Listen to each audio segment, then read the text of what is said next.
Liam was a young man who lived in a small village near the mountains. He was 22 years old and worked as a carpenter. He made tables, chairs, and shelves from wood. He learned this skill from his father, who was also a carpenter.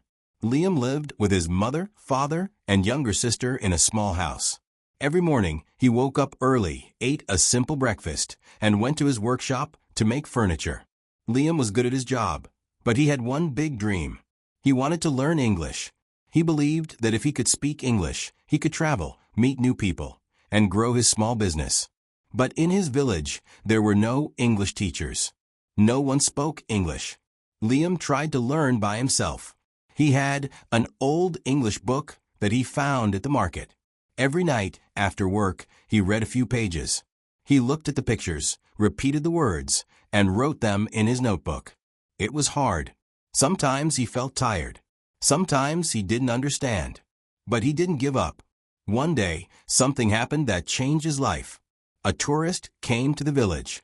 Her name was Emma. She was from Canada and was traveling to learn about different cultures. She came to the village to see how people lived and to take photos. She stayed at a small guest house and walked around the village with her camera. While walking, she saw Liam working outside his workshop. She was interested in his wooden chairs and came to look. Liam smiled and said, "Hello." He knew that word. Emma smiled back and said, "Hello. These are beautiful chairs. Did you make them?" Liam didn't understand everything she said, but he heard the word chairs and beautiful. He guessed that she liked his work. He smiled and said slowly, "Yes, I make chairs. Thank you." Emma was happy he tried to speak English. She said, "You speak English?" Liam laughed a little and said, "Little, very little." Emma said, "That's okay. I can help you if you want." Liam was surprised. He asked, "You teach me?" Emma said, "Yes.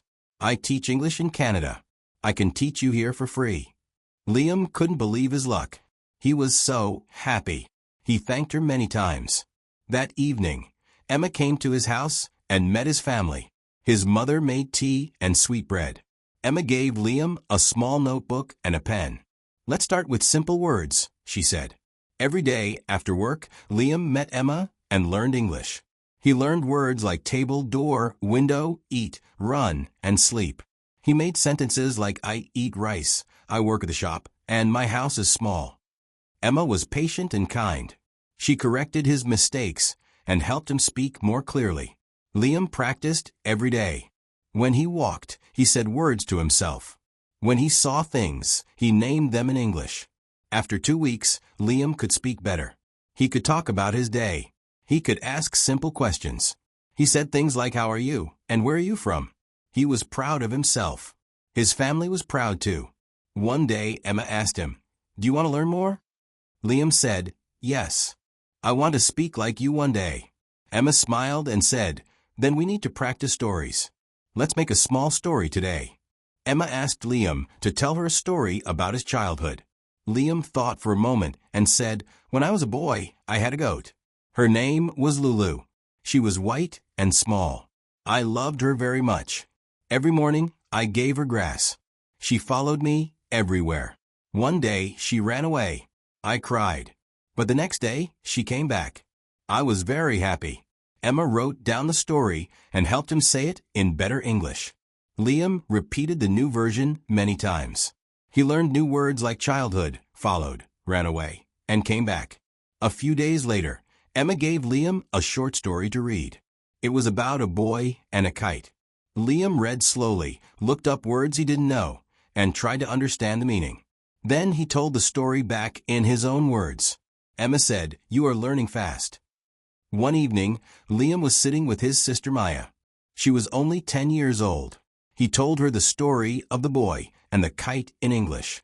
Maya clapped her hands and said, "Wow, you speak English like Emma." Liam laughed and said, "Not yet, but maybe one day." A month passed. Liam could now read simple English books. He could write short letters. He could speak with Emma about many things. One day, Emma said, "I will go back to Canada next week." Liam was sad.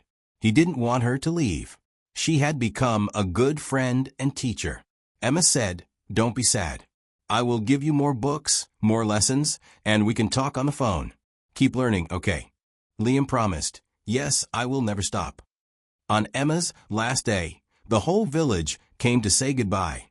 Liam gave her a small wooden box he made. On the box he wrote, "Thank you, teacher," in English. Emma had tears in her eyes. She hugged him and said, "You are a great student, Liam. Keep dreaming big." After she left, Liam studied harder. He practiced every day. He listened to English songs, watched English videos, and spoke to anyone who could understand English. He made more furniture and sold some pieces to tourists. He wrote signs in English. He even taught Maya some English words. One day, a man from the city visited the village. He worked with a company that sold handmade furniture. He saw Liam's work and liked it. He asked, "Can you speak English?" Liam said, "Yes, I can speak English." The man was happy. He said, "We need people like you. Come to the city.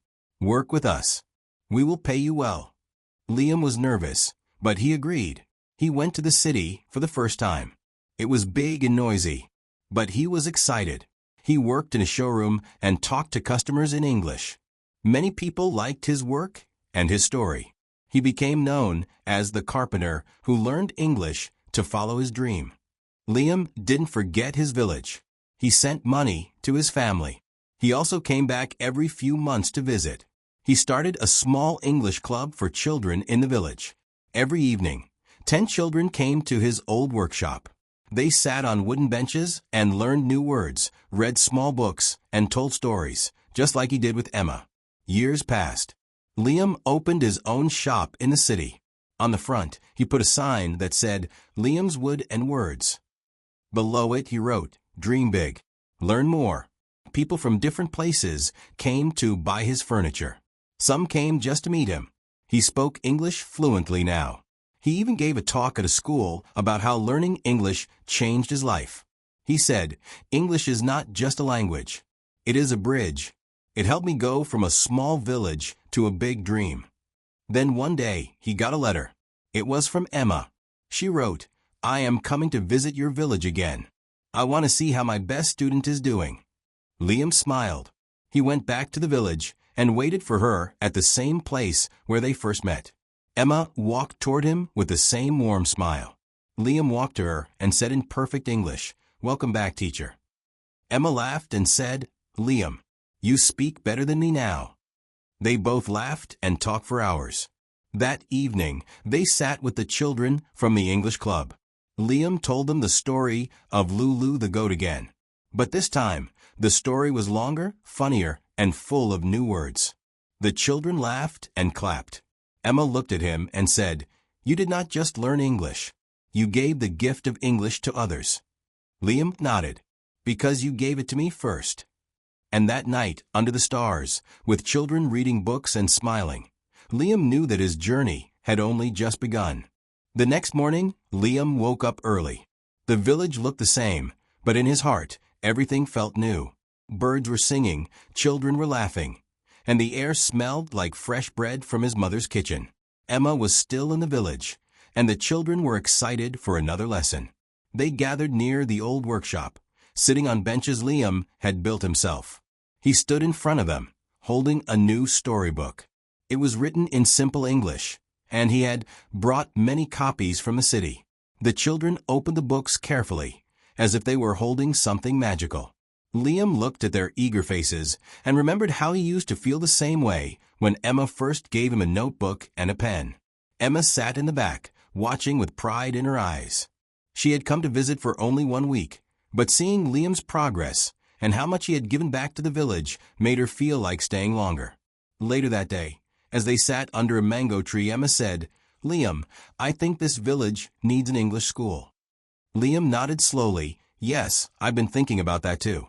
They talked for hours.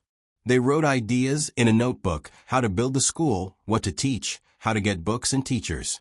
Liam promised to build the school himself using wood from the forest, the same way he built his first chair. Emma said she would talk to her friends in Canada and help bring books, pencils, and maybe even a computer. 3 months later, the first classroom was ready. It was small but beautiful. It had big windows, wooden desks, and bright paintings on the wall. On the front door, a sign read, "Dream English School, where every word counts." The whole village came to see it. Parents smiled, children danced, and even the old people clapped their hands. Emma returned just in time for the opening. She cut the ribbon, and Liam gave a small speech. He said, "This school is not just about English. It's about dreams, hope, and change. I was once a boy with a goat and an old book. And now, because someone believed in me, I can believe in others." News of the school spread. People from nearby villages came to join. Some brought their children. Others came to donate books. Volunteers from the city came on weekends to teach. Emma stayed longer this time. She became part of the village, not just a visitor. She taught in the mornings, helped in the garden in the afternoon, and shared stories with the children in the evenings. Liam worked side by side with her. Together, they made a team full of kindness, laughter, and learning.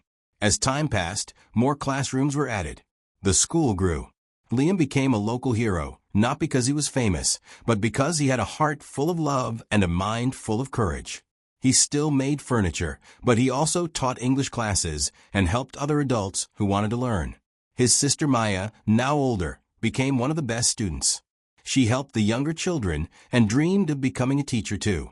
One evening, after a long day at the school, Liam and Emma walked to the top of a small hill near the village. The sun was setting, painting the sky in orange and pink. Emma looked at Liam and said, "Do you remember the first time we met? You only knew a few English words." Liam smiled. "Yes, I remember saying hello and thank you. And now I can say so much more." They sat in silence for a while, listening to the wind.